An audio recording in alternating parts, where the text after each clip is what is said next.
क्या आज सूरज पश्चिम से निकला है? मेरी सुबह तुमसे पहले कैसे हो गई? सब ठीक तो है? हाँ, सब ठीक है। कल कुछ ज्यादा ही काम था। चादर की लंबाई से ज्यादा पैर फैला लिया था मैंने, इसलिए कुछ ज्यादा ही थक गया था। काश हम भी उसी तरह अपनी ऊर्जा जमा कर पाते जिस तरह ऊंट अपने कबूड में पानी जमा करते हैं। सही कहा आपने।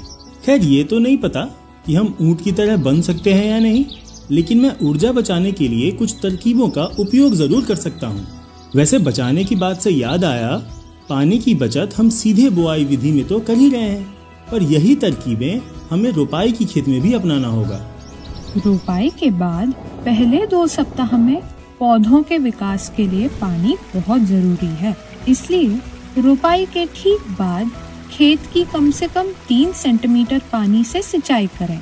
अगर आपके क्षेत्र में पानी की कमी है या पानी का स्तर कम है, तो आप AWD सिंचाई तकनीक का प्रयोग कर सकते हैं।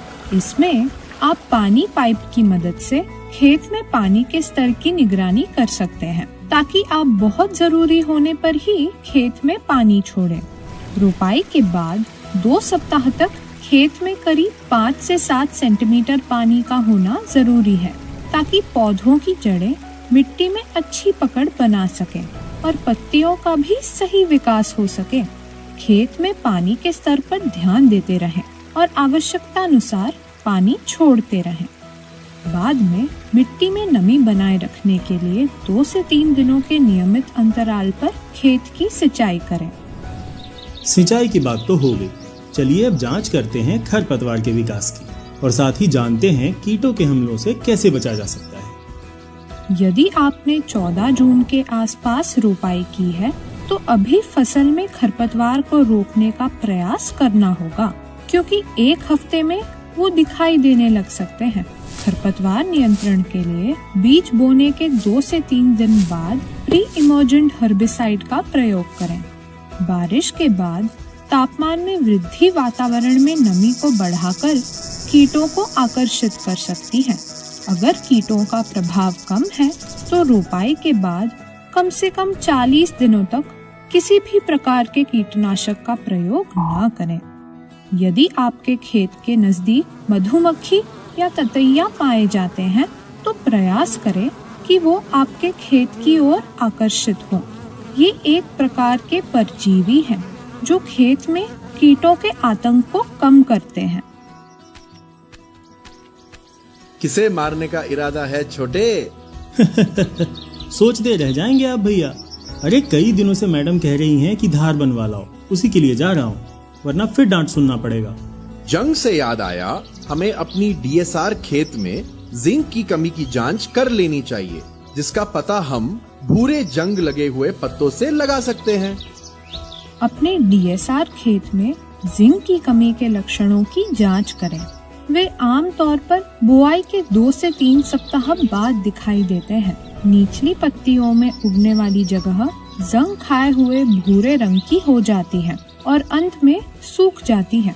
जिन बिचड़ों में जिंक की कमी पाई जाती है, वह छोटे रह जाते हैं और उनमें कल्ले नहीं फूटते। क्रॉप डॉक्टर की मदद से फसल में पोषक तत्वों की कमी का पता लगाएं।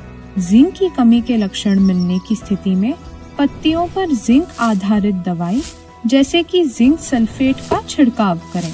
इनका प्रयोग विकसित हो रहे पौधों में उन जगहों पर करें जहां आपको कमी के संकेत दिखें। यदि आपने 25 मई के सप्ताह में DSR विधि से बुआई की है, तो इन दिनों खरपतवार का विकास हो सकता है। उनके विकास को नियंत्रित करना याद रखें। बुआई के 3 से 6 सप्ताह बाद पोस्ट इमर्जेंट हर्बिसाइड का प्रयोग करें। इससे स्वांक, धान का पतंगा और चौड़ी पत्ती वाले खरपतवार का प्रभावी रूप से नियंत्रण हो जाता है। इसके बाद फिर से वीडर मशीन चलाएं। याद रहे कि बारिश होने पर खेत से पानी निकल जाने के बाद ही खाद डालें। DLCC का इस्तेमाल करके नाइट्रोजन का अनुमान लगाएं और ध्यान रखें कि उचित मात्रा से अधिक खाद का इस्तेमाल ना करें। सिंचाई हो बंधु समय समय पर, रोपाई के बाद ये भी रखें ध्यान न हो पानी भी बर्बाद। जिंक कमी के लक्षण ढूंढें जहाँ थी सीधे हुई बुआई, यदि दिखे प्रयोग करें फसल में सही दवाई। अगर आपको वीडियो पसंद आया हो तो कृपया इसे अपने साथी किसानों के साथ साझा करें।